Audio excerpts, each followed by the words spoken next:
Imetimia saa 12 kamili saa za Afrika Mashariki, sawa na saa 11 kamili Afrika ya Kati. Bila shaka hujambo msikilizaji. Karibu katika matangazo ya Amka na BBC kutoka idhaa ya Kiswahili ya BBC, ukiwa nami Sarafina Robi. Tulionayo leo hii: mwili wa aliyekuwa waziri mkuu wa Kenya Raila Amolo Odinga aliyefariki akipokea matibabu nchini India unatarajiwa kuwasili nchini Kenya leo hii majira ya asubuhi. Waziri wa ulinzi wa Israel anasema ameliagiza jeshi la nchi yake IDF kuwa tayari kukabiliana na Hamas huko Gaza iwapo vita vitaanza upya. Na kwenye gumzo leo hii tunaangazia ushawishi wa hayati Raila Odinga haswa katika kanda ya Afrika Mashariki na bara Afrika kwa jumla. Hapa Afrika Mashariki aliweza kuwa na mahusiano mbalimbali katika mataifa mbalimbali ya Afrika Mashariki, heshimiwa na akiweza kuingia ofisi nyingi za juu za Afrika Mashariki na hali kadhalika katika bara zima la Afrika.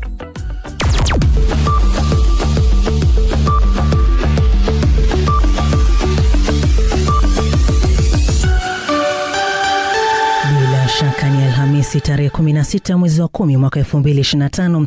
Lakini kwanza msikilizaji, nampisha mwenzangu David Nkya akusomea muhtasari wa habari za dunia. Karibu Nkya. Asante Sarafina Robi. Mwili wa aliyekuwa waziri mkuu wa zamani wa Kenya Raila Amolo Odinga unatarajiwa kurejeshwa nchini Kenya hii leo asubuhi kutoka India alipokuwa akipatiwa matibabu. Kamati ya kitaifa inayoandaa mazishi ya waziri huyo mkuu wa zamani imetangaza kwamba mazishi yake yatafanyika Jumapili nyumbani kwake Bondo, kaunti ya Siaya, magharibi mwa Kenya. Kulingana na familia ya Odinga, kiongozi huyo aliyekuwa na ushawishi mkubwa katika siasa za Kenya na kimataifa aliomba kuzikwa ndani ya muda wa saa 72 baada ya kufariki kwake. Odinga amefariki akiwa na umri wa miaka 80. Waziri wa ulinzi wa Israel amesema ameliagiza jeshi la nchi yake IDF kuandaa mpango wa kuwashinda Hamas huko Gaza iwapo vita vitaanza upya. Baada ya kukutana na majenerali wakuu siku ya Jumatano, Israel Katz amesema jeshi lazima liwe tayari kuchukua hatua ikiwa Hamas itakataa kutekeleza matakwa ya amani chini ya Rais Trump kwa kuwapokonya silaha na kurejesha miili yote iliyosalia ya mateka. Hapo awali jeshi la Israel lilisema shirika la Msalaba Mwekundu limepokea miili ya mateka wengine wawili huko Gaza. Wakati huo mkuu wa Umoja wa Mataifa wa masuala ya kibinadamu Tom Fletcher ameitaka Israel kufungua vivuko zaidi vya Gaza ili kuruhusu misaada muhimu ya kibinadamu kuwafikia raia. Mtawala mpya wa kijeshi wa Madagascar Kanali Michael Randrianirina ataapishwa siku ya Ijumaa baada ya mahakama ya kikatiba kuidhinisha kura ya kumuondoa madarakani Rais Andry Rajoelina. Kitengo cha jeshi ambacho kilichukua mamlaka kimeahidi kufanya uchaguzi ndani ya miaka miwili. Zaidi na Esther Luambano. Madagascar inaingia katika utawala wa kijeshi na kuwa koloni la hivi punde la Ufaransa kuwa chini ya udhibiti wa jeshi katika kipindi cha miaka 5 iliyopita. Inaungana na Mali, Burkina Faso, Niger, Gabon na Guinea. Kanali Michael Randrianirina ataapishwa kama rais wa Madagascar hapo kesho. Huyu ni mkosoaji mkubwa wa utawala wa Andry Rajoelina, aliripotiwa kufungwa miaka 2 iliyopita kupanga njama ya mapinduzi. Umoja wa Afrika umeisimamisha Madagascar mara moja kufuatia kutoa mamlaka hiyo, huku Umoja wa Mataifa ukisema kuwa unasikitishwa sana na mabadiliko ya mamlaka kinyume na katiba. Na rais wa Marekani Donald Trump amethibitisha kwamba ameidhinisha CIA kufanya operesheni za siri ndani ya Venezuela na kuongeza kwamba kutakuwa na mashambulizi yatakayolenga makampuni ya madawa ya kulevya nchini humo. Hatua hii inafuatia mfululizo wa mashambulizi ya kijeshi ya Marekani dhidi ya boti katika bahari ya Karibia ambayo Washington inadai kwamba ilikuwa ikisafirisha dawa za kulevya. Rais wa Venezuela Nicolas Maduro amesema haipaswi kuwa na mapinduzi yanayoongozwa na CIA dhidi ya utawala wake. Venezuela inachangia padogo katika biashara ya dawa za kulevya kwenye eneo hilo, na mwandishi wa BBC katika eneo la Amerika Kusini anasema kwamba inadhaniwa lengo kuu la Washington ni kumuondoa Maduro mamlakani kupitia shinikizo la kijeshi. Marekani na nchi nyingine hazimtambui kama kiongozi halali wa nchi hiyo kufuatia uchaguzi uliokuwa na utata. Hii ni BBC. Taarifa Taarifa ya habari za dunia imesomwa kwako na David Nkia akiwa Dar es Salaam. Unasikiza Amka na BBC kutoka idhaa ya Kiswahili ya BBC. Matangazo haya yanasikika kupitia redio shirika mbalimbali kama vile Radio Free Africa, Capital FM na Radio 1 nchini Tanzania, Voice of Karamoja nchini Uganda, Nyota FM mjini Bungoma, Kenya na Radio Muungano Beni katika Jamhuri ya Kidemokrasia ya Kongo. Pia unaweza kusikiza matangazo haya kwenye mtandao wetu wa bbcswahili.com ama kwenye ukurasa wetu wa Facebook BBC Swahili. Karibu, mimi ni Sarafina Robi. Tukianza moja kwa moja ni kuwa aliyekuwa waziri mkuu wa Kenya Raila Odinga aliyefariki akipokea matibabu nchini India atazikwa siku ya Jumapili nyumbani kwake kule Bondo, kaunti ya Kisumu, huku wa Kenya wakiendelea kumomboleza kiongozi huyo kama mtu aliyepigania demokrasia nchini Kenya. Mwili wa Raila Odinga unatarajiwa kuwasili nchini Kenya mwendo wa saa 2 asubuhi. Beldin Waliaula na maelezo zaidi. Hapo jana Wakenya wengi wamekuwa katika hali ya simanzi baada ya kutangazwa kwa kifo cha aliyekuwa kiongozi wa upinzani Raila Amolo Odinga. Kulingana na familia kinara huyo, Raila katika wosia wake alisema kuwa azikwe chini ya saa 72 baada ya kufariki kwake. Naibu Rais wa Kenya Kithure Kindiki akitoa hotuba kuhusu maandalizi ya mazishi ya Raila Odinga alisema kiongozi huyo atapokea heshima ya mazishi ya kitaifa siku ya Ijumaa. Mwili wake utasafirishwa hadi nyumbani kwake kule Bondo siku ya Jumamosi na kuzikwa rasmi nyumbani kwake siku ya Jumapili. Viongozi mbalimbali nchini Kenya wakiongozwa na waziri wa masuala ya kigeni walisafiri hadi India hapo jana kuchukua mabaki ya kiongozi huyo upinzani na wanatarajiwa kurejea nchini Kenya leo asubuhi, na mwili huo utapokelewa na Rais William Ruto pamoja na familia yake Raila Odinga. Raila atakumbukwa kwa ucheshi wake. Tendawili! Haya. Anaishi kwa mwili ya binadamu, lakini ana tabia ya kinyonga. Atakumbukwa kama baba wa demokrasia nchini Kenya na aliyepigania utawala bora. Gharama ya maisha imepanda. Hapana leta ushuru mwingi zaidi. Hapana ni weka tena mzigo mwingine juu yake. Punda imechoka. Pia atakumbukwa katika nafasi yake kwenye ulingo wa siasa. Gari ya Kenya inatembea bila dereva. Dereva ambaye yuko nakaa pale hajui steering iko wapi, hajui clutch iko wapi. Pamoja na maandamano ya kupinga maovu kadhaa serikalini. Haya. Vijana hoye! Vijana hoye! Na kama kiongozi alienziwa na raia wengi. Bila shaka sasa, ili kufahamu zaidi nimezungumza na mwanahabari wa BBC Roncliffe Odit ambaye yupo mjini Kisumu nchini Kenya, anaanza kwa kutuelezea hali ilivyo kwa sasa.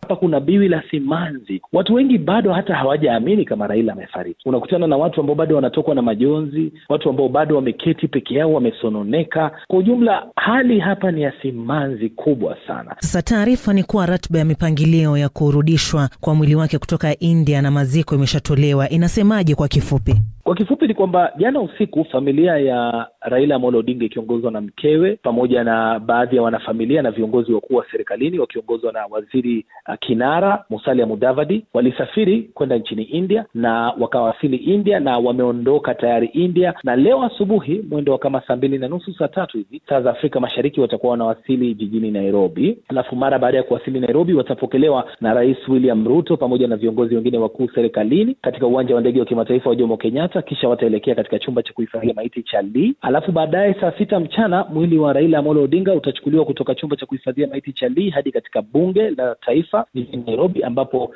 katika bunge la taifa viongozi wakuu serikalini wataruhusiwa kwenda kuuaga mwili huo, lakini pia wananchi wa tabaka mbalimbali watakuwa na muda kati ya saa 6 mchana na saa 11 jioni leo kuuona mwili huo na kuuaga. Baadaye kesho siku ya Ijumaa kutakuwa na hafla ya kitaifa ya kumwaga Raila Odinga katika uwanja wa kimataifa wa Nyayo jijini Nairobi. Hafla hiyo itakuwa hafla ya kitaifa, ni maziko ya kitaifa, kwa hivyo itakuwa na viongozi kutoka mataifa mbalimbali duniani ambao wamealikwa na Rais William Ruto. Jumamosi mwili utasafirishwa kutoka Nairobi hadi mji wa Kisumu ambapo nipo kwa sasa, ambapo wananchi tena watapewa muda kati ya saa 3 asubuhi na saa 9 jioni kuweza kuuaga mwili wa kipenzi chao. Baadaye Raila Amolo Odinga mwili wake utatolewa hapa Kisumu na kupelekwa nyumbani kwake katika shamba la Opoda, ambapo mwili ule utalala siku ya Jumamosi, alafu Jumapili kutakuwa na maziko rasmi ya kitaifa huko Bondo nyumbani kwao. Sasa je, kauli za ndani ya chama zinazungumzia yeye pia baadaye miongoni mwa wafuasi wake na uongozi ambao wanaosikiza, kizingatiwa kwa walikuwa wakimsikia sana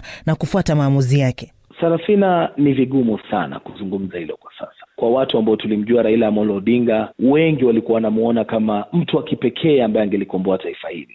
Kila wakati wa Kenya walipokuwa na matatizo walikuwa wanageuka na kuuliza yuwapi Raila Amolo Odinga. Kwa hivyo kwa sasa nafikiri itachukua muda kabla ya watu kukubali kwanza kwamba Raila hayupo tena katika ulingo wa siasa Kenya, lakini vile vile kwa watu kukubali na kusonga mbele. Kimalizia tu, Raila aliweza kuwa na majina mengi ambayo alikuwa anaitwa Tinga, alikuwa anaitwa Agwambo. Kuna wale ambao wanashangaa kwa sasa majina haya alikuwa yanaashiria nini? Raila alikuwa anaitwa baba, wengi wakimchukulia kama baba wa demokrasia Kenya, baba wa demokrasia Afrika, baba mlezi wa wanademokrasia kote barani Afrika, si Kenya tu. So kwa jamii ya Wajaluo, Raila alikuwa anaitwa Rao. Rao ni hippopotamus, kiboko. Sasa ni mnyama mkubwa ambaye ana nguvu, ambaye hatishiki. Sasa ndio sababu wengi wakakuwa wanamuita Rao. Unapotaja Agwambo ni jina la utani ambalo alipewa, tena linamaanisha tu kiongozi.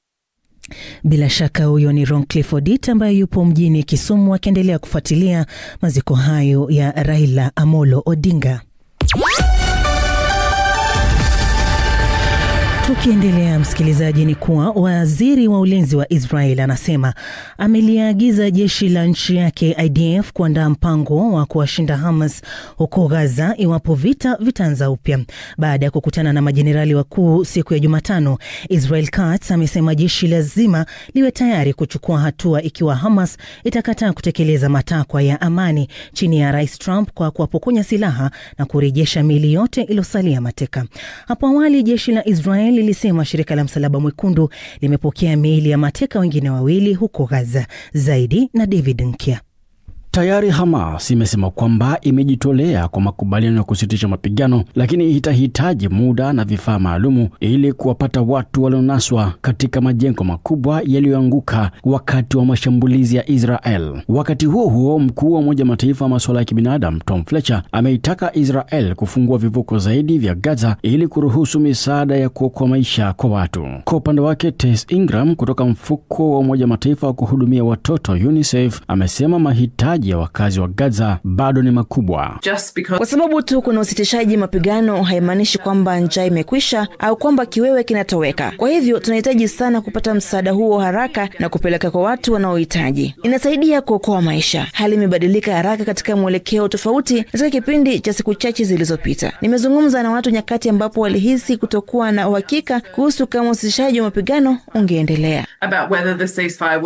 Israel inasema imepokea miili miwili zaidi kutoka kwa Msalaba Mwekundu na itafanywa uchunguzi wa kina. Iwapo miili hiyo miwili iliyorejeshwa usiku wa kuamkia leo itathibitishwa kwamba ni ya mateka, hiyo inamaanisha kwamba 19 bado hawajulikani walipo huko Gaza. Hamas inatakiwa kuwarejesha mateka wote 28 waliouawa kama sehemu ya awamu ya kwanza ya mpango wa amani wa Gaza. Hatua hii inakuja baada ya mvutano wa siku nzima kufuatia uthibitisho wa Israel kwamba mwili uliorudishwa juzi usiku haukuwa mmoja wa wale waliotoweka.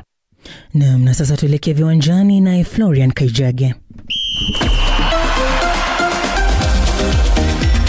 Asante Sarafina Robi. Tuanze na ligi ya mabingwa Ulaya kwa wanawake ambako imepigwa michezo 5 huku baadhi ya michezo ikishuhudia mvua ya magoli. Chelsea imeipa PSG kipigo cha magoli 4-0 huku makamu bingwa wa msimu uliopita Barcelona ikiinyuka Roma ya Italia iliyokuwa nyumbani kwa idadi hiyo ya magoli. Katika michezo mingine, Olympique Lyonnais ya Ufaransa 3, St. Polten 0, Vålerenga 1, Wolfsburg 2, OH Leuven 2, FC 20 1. Katika fainali za soka za dunia kwa vijana walio na umri chini ya miaka 20 huko Peru, wawakilishi wa Afrika Morocco sasa watamenyana na Argentina katika mtanange wa fainali mwishoni mwa juma hili baada ya mataifa hayo kushinda michezo yao ya nusu fainali usiku wa kuamkia hii leo. Morocco wameitoa Ufaransa kwa mikwaju 5-4 ya changamoto ya penalti, huku Argentina ikichapa Colombia 1-0. katika mashindano ya magari yaendayo kasi ya Formula 1. Mkuu wa timu ya Mercedes Toto Wolff ametangaza kuwa madereva George Russell na Kimi Antonelli watabakia na timu yake kwa mwaka 2026. Kumekuwepo mashaka kuhusu madereva wa Mercedes hapo mwakani. Wolff pia amemaliza uvumi wa kumsajili Max Verstappen. Ametoa msimamo huo wakati wa kuanza kwa msimu mpya katika mashindano ya Grand Prix ya Australia. Katika tetesi za usajili, Manchester City wanajipanga kuwasilisha maombi ya kitita cha pauni za Uingereza milioni 75 ili kumnasa kiungo wa Nottingham Forest Elliot Anderson wakati wa majira yajayo ya kiangazi. Lakini kuna uwezekano wa kukumbana na ushindani kutoka Chelsea katika kumwania mchezaji huyo raia wa England mwenye umri wa miaka 22. Nayo Tottenham inajiandaa kumrejesha mshambuliaji wake wa zamani Harry Kane mwenye umri wa miaka 32 anayekipiga Bayern Munich ya Ujerumani ambapo hapo mwakani Spurs wapo tayari kukidhi mahitaji ya nguli huyo na ule wa kikosi cha England, ikiwemo mshahara na marupurupu mengine kibao. Ndio hayo dondoza michezo asubuhi kwako Sarafina Robi.